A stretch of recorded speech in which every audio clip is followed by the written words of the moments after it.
JB, the remnants of Hurricane Hannah moved through Baltimore yesterday, leaving a spectacular day today for opening weekend in the NFL as the Cincinnati Bengals play the Baltimore Ravens. And a pleasant good afternoon, everyone, wherever you may be, along with former NFL MVP Rich Gannon, Kevin Harlan. Thank you so much for joining us. There was a coaching change in Baltimore this past offseason. Let go Brian Billick, and in his place, 45-year-old longtime assistant coach John Harbaugh from the Philadelphia Eagles. And already, Rich, he has had to navigate his way through a couple of crises, including at quarterback. Gone his number one and number two quarterbacks because of injury and illness. Now he's down to a rookie quarterback, first start in the NFL, and Joe Flacco. Well, Kevin, the Ravens are excited about Joe Flacco, and I am as well. I like the fact that he's really had to work at it.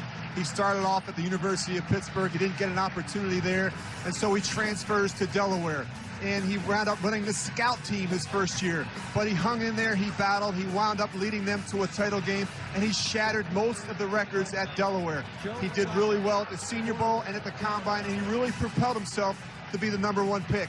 He's had a solid preseason. And Flacco's not going to be the only running back in that back, or the only starter as a rookie in that backfield. The running back out of Rutgers, Ray Rice, will be back there too. We will see some Willis McGahee. Now as we switch to the defense, let's talk about Ray Lewis, and he just continues to propel this defense into one of the best units in the NFL. Well, it always starts with Ray Lewis, and it should. He has been the solid foundation for that group for the last 12 seasons, and he is still one of the game's best. But I really believe that injuries took their toll on this defense a year ago, and the result was a lack of big plays.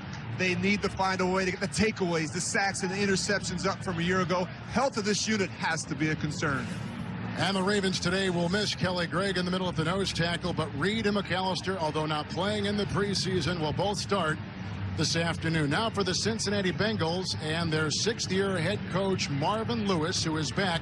And going subsequent to him being there is their six-year quarterback Carson Palmer. Now, his two all-pro wide receivers have been absent in the preseason, but he gets them back today. How will that affect that lack of playing time in the preseason? How does that affect Palmer and that group this afternoon? Well, it's got to always be a concern, but with a veteran like Carson Palmer, you know you're in pretty good hands. He has one of the best wide receiver tandems in the NFL.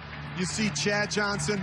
He had a phenomenal year last year. He told us he expects even more for himself. And then T.J. Hushman's out 112 receptions last year, tied for most in the NFL. One of the best wide receiver tandems in the NFL. There is a developing story, too. It will not be Ocho Cinco. The league says it's got to be Chad Johnson. More on that story in just a moment. All right, let's talk now about the running back position. Chris Perry is the new guy back there. Rudy Johnson was let go. They feel like he has more of an upside than Rudy Johnson, more versatility. I think he'll really help them in the passing game. It's Chris Perry's time.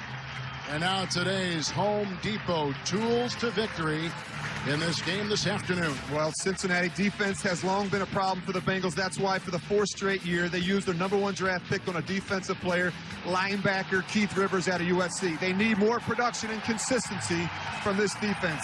And for the Ravens, well, they really like Ray Rice out of Rutgers. And I think he could carry it as many as 25 times today. He's not very big, but the one thing he can do is make defenders miss. Cincinnati, they have to eliminate distractions off the field. They have a new coordinator in Mike Zimmer. And for the Ravens, it's time for this offense to take off the training wheels. And finally, Baltimore's defense. They lost 31 games to injuries last year at some key positions. That's going to hurt them. It's opening weekend in the NFL on CBS.